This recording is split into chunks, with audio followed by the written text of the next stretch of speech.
అందరికీ నమస్కారం అండి. ఈరోజు నేను ఎస్పీ గారిని కలవటానికి వచ్చాను. ఓ ఫిర్యాదు కూడా చేశాను.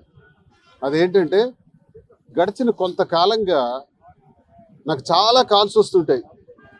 ప్రతిరోజు ఒక 100 కాల్స్ అటెంప్ట్ చేస్తే అందులో 15 నుంచి 20, 30 కాల్స్ నిన్ను చంపేస్తాం, నిన్ను నరికేస్తాం, నీకు వెంటాడి కొడతాం, లేదా నీ కారుతో తగలబెట్టేస్తాం అని నాకు చెప్తూ ఉంటారు.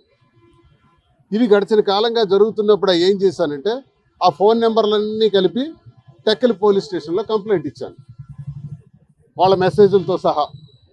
అలాగే మరి ఎస్పీ గారికి కూడా నాడు కంప్లైంట్ ఇవ్వడం జరిగింది. ఇలా ఉంటే రీసెంట్గా జిల్లాలో జరుగుతున్నటువంటి అన్యాయం పైన నేను గట్టిగా మాట్లాడతాను. ఒక అగ్రెసివ్ లీడర్గా నేను ఎప్పుడు అన్యాయం చేయలేదు, అవినీతి చేయలేదు, అక్రమాలు చేయలేదు, భూదందాలు చేయలేదు, ₹1 లంచం తీసుకోలేదు. మరి నేను ఎందుకు ఊరుకుంటాను? నాకు అడ్వాంటేజే మాట్లాడటం, ఏదైనా గట్టిగా మాట్లాడటం, నిష్కర్షగా మాట్లాడటం, ఎంత పెద్ద నాయకుడైనా సరే తప్పు చేస్తే నిలదీసి అడగటం, ఇవి నాకు అలవాటైనటువంటి లక్షణం. ఉద్యమాలు వచ్చినటువంటి నేపథ్యం ఇది. నేను ఒక్కడే రాజకీయాల్లో ఈస్ట్ కోస్ట్ థర్మల్ ప్లాంట్కి వ్యతిరేకంగా పోరాటం చేసిన వాడిని. 36 గ్రామాలకు కలిసి పోరాటం చేసి మత్స్యకారులు, రైతులు అందరికీ కూడా కాపాడటానికి ఆ థర్మల్ పవర్ ప్లాంట్ని తరిమి కొట్టినటువంటి వాళ్ళు. సెంట్రల్ గవర్నమెంటే రెస్పాండ్ అయ్యి జయరాం రమేష్ ఆ థర్మల్ ప్లాంట్ని నిలుపుదల చేశారు. ఒక్కడిగానే ఎదుర్కోవడం, ఒక్కడిగానే నిలదీయటం, ఇవన్నీ నాకు అలవాటైనటువంటి జీవితం. మరి ఇటీవల కాలంలో జిల్లాలో జరుగుతున్నటువంటి ఒక రౌడీజం, ఇది ఎప్పుడు నేను జీవితంలో చిన్నప్పటి నుంచి చూస్తున్నాను. 25 సంవత్సరాల నా జీవిత చరిత్రలో కులాహంకారం అన్నమాట. అంటే తొక్కి పెట్టేయడం, బలహీనపరచడం, రాజకీయంగా అధికారాన్ని చూపించి మమ్మల్ని నాశనం చేయటం. ఈ జిల్లాలో ఉన్నటువంటి క్యాస్ట్ల స్ట్రాటజీ ఒకసారి చూసుకుంటే కళింగ, కాపు, మరి రెడ్డీస్, యాదవాస్, మత్స్యకారులు, ఎస్సీలు అలా ఉన్నాయి. ఈ ఉన్న దాంట్లో ఒక్కో నియోజకవర్గంలో అక్కడున్న స్థానిక పరిస్థితులను బట్టి, సామాజిక వర్గాలను బట్టి పోటీ చేస్తుంటారు. ఎక్కడ నేను అడిగే ప్రశ్న ఏంటంటే, ఇచ్చాపురంలో ఎందుకు గ్రూపులు చేసి మమ్మల్ని నాశనం చేస్తున్నారు? టెక్కలిలో గ్రూపులు చేసి మేము గెలవకుండా ఉండడానికి ఎందుకు నాశనం చేస్తున్నారు? నేను నా గడిచిన రాజకీయ జీవితంలో 4 సార్లు ఎమ్మెల్యేగా, 5 సార్లు, ఒకసారి ఎంపీగా పోటీ చేస్తే 3000, 4000 ఓట్ల తేడాతోనే 5 సార్లు పోయినాను కదా. దానికి కూడా మాలో గ్రూపులు చేసి కంపు చేస్తున్నారు మీరు. మరి అలాగే ఆముదాల వలసలో కూడా అన్యాయం చేస్తున్నారు.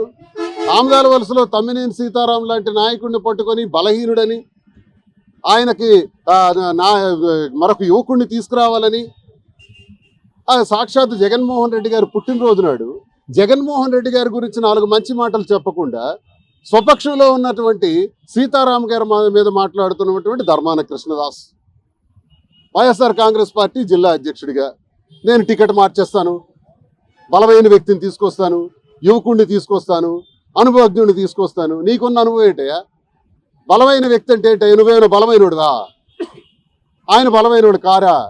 ఉత్తరాంధ్రలోని అత్యున్నత స్థానంలో పదవులు చేపట్టినటువంటి నాయకుడే ఆయన ఓపెన్గా చెప్తావా? అది రాష్ట్ర పార్టీ అధ్యక్షులు చూసుకోవాలి. ఆయన టికెట్ ఇస్తే ఇస్తారు, లేకపోతే ఇంకోళ్ళకి ఇస్తారు. నువ్వెవరో మధ్యలో మాట్లాడడానికి? టెక్కల నడిబడిలో మాట్లాడితే నేను గట్టిగా నిలదీసన్నాను.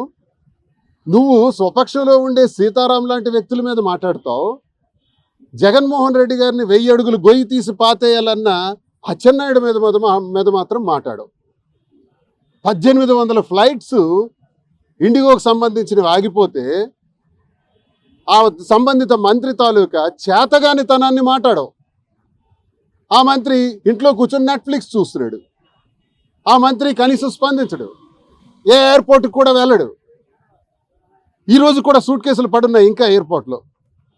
ఇంత దారుణాలు జరుగుతుంటే, జిల్లా మొత్తం అసహించుకుంటే, దేశం మొత్తం కూడా ప్రపంచ దృష్టిలో ఇండిగో ఫ్లైట్స్లో జరిగినటువంటి లోపంలో చేతగాని మంత్రి ఉండటం వల్ల, అతని పని కనీసం అతను చేయలేకపోవటం వల్ల దేశమంతా తలదించుకునే పరిస్థితి వస్తే దీన్ని ప్రశ్నించవు. జగన్మోహన్ రెడ్డిని తిట్టిన వాడిని ప్రశ్నించవు. ఎందుకు ప్రశ్నించవు అంటే, కేడీ బ్రదర్స్, కింజరాపు ధర్మాన బ్రదర్స్, మీరు తిట్టుకోరు. మీరు పోటీ చేసుకోరు. నేను వీళ్ళకే ఎందుకు అంటున్నానంటే, గుండప్పల సూర్యనారాయణ గారు ఉన్నారు, నీతికి నిజాయితీకి మారుపేరు, స్వచ్ఛమైనటువంటి మనసు. గుండ లక్ష్మి గారు ఉన్నారు, ఆవిడ చేతిలో భోంచేయనటువంటి వ్యక్తే లేడు, తల్లి లాంటి మనసు, తల్లి. బొగ్గు రమణమూర్తి గారు ఉన్నారు, నిస్వార్థపరుడు, నిజాయితీపరుడు.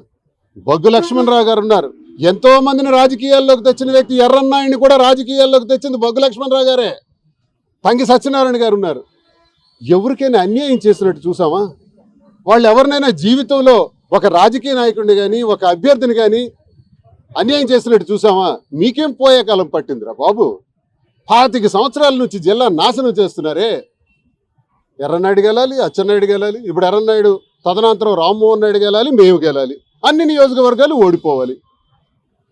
చూసుకోండి, మీరే చూద్దాం. ఇచ్చాపురంలో నర్సన్నపేటలో, శ్రీకాకుళంలో వీళ్ళకి పోటీలు ఉండరు, మిగతా అన్ని నియోజకవర్గాల్లో పోటీలు ఉంటారు. వీళ్ళే సృష్టించేస్తారు. కాలింగుల్ని బ్రతకనివ్వరు, కాపుల్ని బ్రతకనివ్వరు, రెడ్డిల్ని బ్రతకనివ్వరు, మత్స్యకారులను బ్రతకనివ్వరు, ఎస్సీల్ని బ్రతకనివ్వరు, యాదవాసుని బ్రతకనివ్వరు, కుమ్మర కమ్మర చేనేత వడ్రంగి రెడ్డికి యాదవ బ్రాహ్మణ వైశ్య కాపు అన్ని కులాలు వెలమ అన్ని కులాలకు సంబంధించి నేను మాట్లాడుతున్నాను. నేను మాట్లాడుతుంది కళింగ కులం గురించే కాదు, అన్ని కులాలకి అన్యాయం జరుగుతుంది వీళ్ళ వల్ల అని నేను మాట్లాడాను. అది నేను మాట్లాడితే నువ్వు మా గురించి మాట్లాడతావా, కేడీ బ్రదర్స్ అంటావా, నీ సంగతి చూస్తాం అని నేను హైదరాబాద్ నుంచి నిన్నే బయలుదేరి వస్తున్నాను. నిన్న మధ్యాహ్నం 12:30 గంటలకు ఫోన్, కింజరా పప్పన్ అని వైఎస్ఆర్ కాంగ్రెస్ పార్టీ సీనియర్ నాయకుడు, మంచివాడు. ఆయనకి చాలా కష్టాలు ఉన్నాయి. నిమ్మాళ్ళలో అతను నామినేషన్ వేసినందుకు ఈరోజు ఊరు నుంచే బహిష్కరించారు. ఊర్లోకి ఈరోజు 19 నెలలైంది, అడుగు పెట్టలేకపోతున్నాడు, వ్యవసాయం చేయలేకపోతున్నాడు, నానా ఇబ్బందులకు గురి చేస్తున్నారు, కుటుంబంతో సహా వేరే రాష్ట్రంలో ఉంటున్నాడు. అలాంటి వ్యక్తి కృష్ణదాస్కి సమీప బంధువే. వాళ్ళ ఇంటికి వెళ్తే చెప్పరా మీ ఊడికి చెప్పు, హైదరాబాద్ నుంచి వస్తున్నాడంట, ఈ రాత్రి నర్సన్నపేటలో నరికేస్తామని చెప్పు, మా వాళ్ళు వదలరని చెప్పు, అటాక్ చేస్తారని చెప్పు అని చెప్తే సరేలే అప్పన్న మాట్లాడదాం. ఆ తర్వాత మళ్ళీ 3:30 గంటలకి నాకు చేసి, సార్ మీ స్పాట్ మారింది, నర్సన్నపేట కాదు నిమ్మాడ జంక్షన్లో మిమ్మల్ని అటాక్ చేస్తారంట. ఓకే, నిమ్మాడ కదా, నిమ్మాడే వస్తాను సార్, మీరు వెళ్ళిపోండి సార్, దయచేసి హైదరాబాద్ తిరిగి వెళ్ళిపోండి సార్, మీరు రాకండి సార్, మీరంటే నాకు ఇష్టం సార్, మీలాంటి నాయకుడు ఉండాలి సార్, వాళ్ళు కొట్టేస్తారు సార్, మంచోళ్ళు కారు సార్ అని నాకు రిక్వెస్ట్ చేశాడు. అప్పనా నువ్వు చెప్పావు కదా, అలా అయిపో, నీ పని నువ్వు చూసుకో అన్నాను. నేను బయలుదేరుతున్నాను. ఈ విషయాలు నేను మాధురికి చెప్పలా. తను ఆ తర్వాత తెలుసుకొని విజయవాడ దగ్గర నేను హోటల్లో కాఫీ తాగడానికి దిగితే అప్పన్నకు ఫోన్ చేసింది. అప్పన్న ఈ విషయాలన్నీ మళ్ళీ చెప్పాడు. తను ఏంటంటే బయట ప్రపంచానికి ఈ విషయం చెప్పాలి. అప్పన్న మన మనిషి, సీనియర్ నాయకుడు, వాయిస్ రికార్డులు చేసే దురలవాటు మనకు లేదు. కానీ చంపేస్తామని, అటాక్ చేస్తామని బెదిరిస్తున్నారు కాబట్టి ఈ విషయాన్ని ప్రజలకు తెలియజేయాలి, పోలీస్ వారికి తెలియజేయాలి, న్యాయస్థానాలకు తెలియజేయాలని ఆ ఆడియోని బయటపెట్టడం జరిగింది. మాకు ఇలాంటి ప్రమాదం జరుగుతుంది, మాకు అటాక్ చేస్తారంట అని. ఆ ఆడియో ద్వారా మనకు అర్థమైంది ఏంటంటే నాకు నిమ్మాడ దగ్గర అటాక్ చేస్తారని. సరే, రాత్రి 11:30కి వచ్చాను, ఓ 2 గంటల పాటు నిమ్మాడ దగ్గర జంక్షన్ దగ్గర ఆపాను. చంపేస్తారు కదా, అటాక్ చేస్తారు కదా, చేయండి. నేను ప్రశ్నించినందుకే నన్ను అటాక్ చేస్తారా? మిమ్మల్ని మీ వాస్తవాలు, మీరు చేసిన అవినీతిని మాట్లాడినందుకే అటాక్ చేస్తారా? ఇసుకలను దోపిడీ చేశారే, స్థలాలన్నీ దోపిడీ చేసి పెట్టారే, రాఘోల్ దగ్గర ఉన్న స్థలంలో ప్రభుత్వ భూమిని ఆక్రమించారే, అది 22A నుంచి తీసేసినారే, విశాఖపట్నంలో ఉన్న 70 ఎకరాల భూమిని దోపిడీ చేశారే, దాన్ని చుక్కల భూమిని ఉంటే రెవెన్యూ మినిస్టర్గా మార్చేసినావే, టెక్కల నడిబొడ్డులో 100 కోట్ల రూపాయల స్థలాన్ని, అది స్వర్ణకారుల యొక్క స్థలాన్ని, దాని కాంపౌండ్ వాల్స్ కట్టి దోపిడీ చేసేస్తున్నారే, అది కూడా 22A నుంచి తీసేసావే. నేను అడగొద్దా? టెక్కల వాసిగా, ఈ జిల్లా వాసిగా, నేను ఎమ్మెల్సీగా, ఒక దువ్వాడ శ్రీనివాస్గా నేను ఎందుకు అడగను? 22A నుంచి చుక్కల భూముల నుంచి తీసేసి భూములు ఆక్రమించేస్తారా? మరి అచ్చెన్నాయుడు అన్నారు, అదే స్థలంలో తాజ్మహల్ కట్టిన తొక్కేసి తీసేసి నేను ప్రభుత్వ ఆసుపత్రులు కడతానని ఆయన చేతులు కలిపేసినాడు. దీని గురించి నేను ప్రశ్నించకూడదంట. అంటే వీళ్ళ రహస్యాలన్నీ, కేడీ బ్రదర్స్ అంతర్గత రహస్యాలన్నీ బయట పెడుతున్నాను కాబట్టి నన్ను లేపేస్తారు.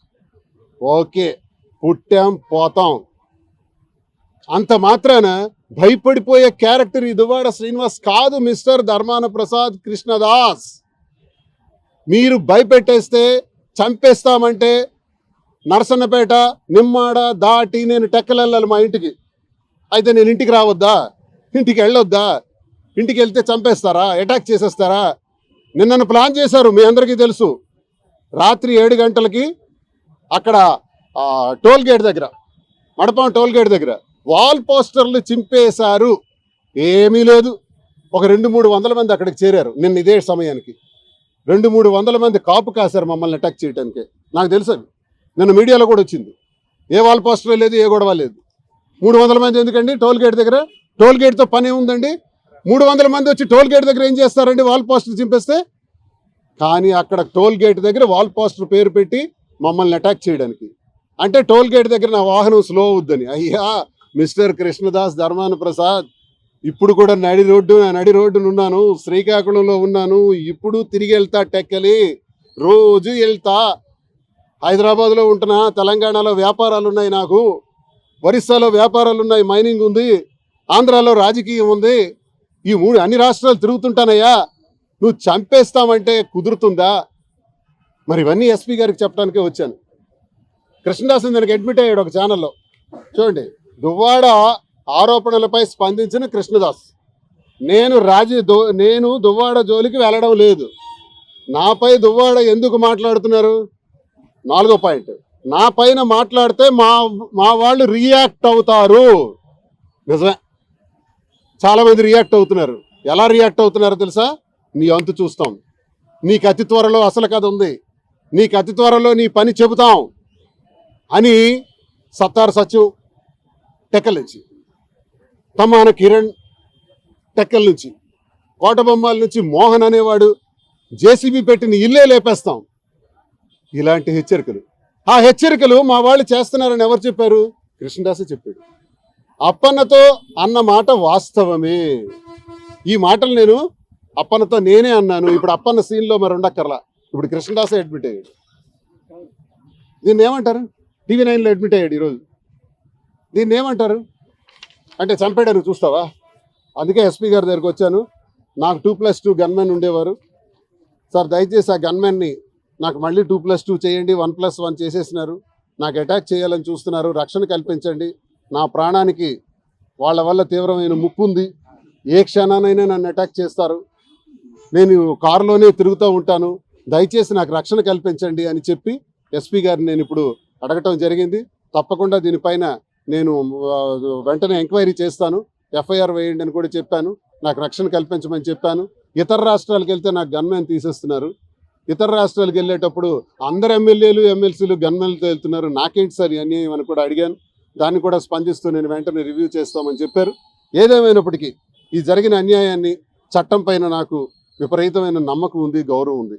ఒక న్యాయవాదిగా, ఒక అడ్వకేట్గా, అలాగే న్యాయస్థానాల పైన కూడా నాకు గౌరవం ఉంది. న్యాయస్థానాలను ఆశ్రయిస్తాం, చట్టానికి మేము కంప్లైంట్స్ తయారు చేస్తాం తప్ప మీరేదో హెచ్చరికలు చేసి చంపేస్తాం, నరికేస్తాం, అటాక్ చేసేస్తామంటే నేను భాష మాట్లాడండి. నేను ప్రజల కోసం కష్టపడి పని చేస్తా, ప్రజా గొంతై మాట్లాడతా, ఇంకా గట్టిగా మాట్లాడతా. ఉద్యమాలతో నుంచి వచ్చిన నేపథ్యం నాది, అదిరే బెదిరే గుండె కాదు ఇది. మిస్టర్ ధర్మాన ప్రసాద్ కృష్ణదాస్, బుర్రలో పెట్టుకోండి.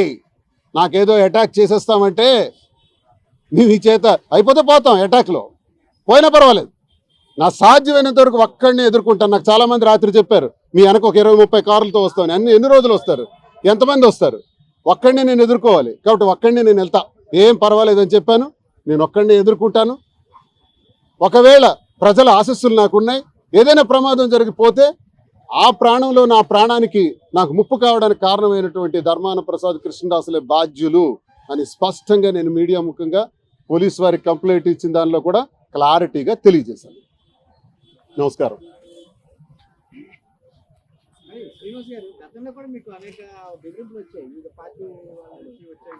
అవునండి. నాకు భయం లేదు సార్, భయం లేదు. ఇప్పుడు గతంలో నాకు వచ్చిన కంప్లైంట్స్ మీద టెక్కల్ పిఎస్లో కంప్లైంట్ ఇచ్చాను, ఇంతవరకు దాని మీద యాక్షన్ లేదు. ఇప్పుడు వస్తున్నవి పోలీసు వారి దృష్టిలో పెట్టకపోతే ఒక ప్రజాప్రతినిధిగా, ఒక పౌరుడిగా నా తప్పు అవుతుంది. నేను భయపడిన అయితే రాత్రి వెళ్ళి అక్కడ నిలబడి కదా, ఇప్పుడు వెళ్తాను కదా, రోజు వెళ్తుంటాను కదా, భయం అన్నది నాకు లేదు సార్. ఒక పౌరుడిగా పోలీసు వారి దృష్టిలో పెట్టవలసిన బాధ్యత నాకుంది. అందుకే పోలీస్ కంప్లైంట్ ఇప్పుడు ఇచ్చాను. గతంలో కలిసి పనిచేశారు, ఒకే పార్టీలో ఉన్నారు ధర్మాన మీరు. ఆ. అటువంటి వ్యక్తి నుంచి ఈ రోజు ఇలాంటివి వస్తున్నాయంటే అంత సీరియస్ గా తీసుకోవాల్సిన అవసరం ఉందా? సార్. అంటే ఈ మధ్య ఇటీవల కాలంలో మీరు మాట్లాడుతున్నారు, ఆ నేపథ్యంలో ఆయన ఏదో టూకీగా మాట్లాడే అవకాశం ఉండొచ్చు. అంటే అంత సీరియస్ గా తీసుకుంటున్నారు. ధర్మాన ప్రసాద్తో గొడవ నాకు ఈనాటిది కాదు, 20 సంవత్సరాలు అయిపోయింది. నా రాజకీయ జీవితం 25 సంవత్సరాలు అయితే 20 సంవత్సరాల నుంచి వాళ్ళతోనే నేను ఫైట్ చేస్తున్నాను. స్వపక్షంలోనే నా గొడవ. ఇప్పుడు నన్ను సస్పెండ్ చేయించడం కాదు, 2007లోనే జిల్లా పరిషత్ వైస్ చైర్మన్ గా ఉండేటప్పుడు ధర్మాన ప్రసాద్ రాజశేఖర రెడ్డి గారి వద్ద నుంచి నన్ను సస్పెండ్ చేయించాడు. ఇది రెండోసారి కుమారుడు జగన్మోహన్ రెడ్డి గారి దగ్గర నుంచి సస్పెండ్ చేయించాడు. 2 సార్లు సస్పెండ్ అయ్యాను. 5 ఎన్నికల్లో 3 నుంచి 4,000 ఓట్ల తేడాతో ఓడిపోవడానికి వాళ్లతో కుమ్మక్కై చేతులు కలిపి కింజరాపు వాళ్ళని గెలిపించడానికి ధర్మాన ప్రసాద్ చేసిన ప్రయత్నాల్లో నేను బలిపశువునయ్యాను. 3,100 తేడాతో ఎంపీగా కూడా పోయాను. ఇవన్నీ నా జీవితంలో ఉన్నటువంటి బాధలు. 20 సంవత్సరాలుగా నేను అనుభవిస్తున్నటువంటి నరకం. ఆనాడేం తప్పు చేశాను, 2007లో గొర్రె హరిబాబు నాయుడికి టికెట్ ఇవ్వండి ఎమ్మెల్సీ అన్నాను. ఇవ్వకపోతే ఆయనకి నేను మద్దతు పలికాను. గొర్రె హరిబాబు నాయుడు ప్రజల ఆమోదంతో గెలిచాడు. ఆ గెలుపుకి నన్ను లింకప్ చేసి సస్పెండ్ చేశారు ఆనాడు. ఈనాడు ఇచ్చేశారు. వ్యక్తిగత కారణం అంట. మీకు లేవా వ్యక్తిగత కారణాలు? తీస్తాను.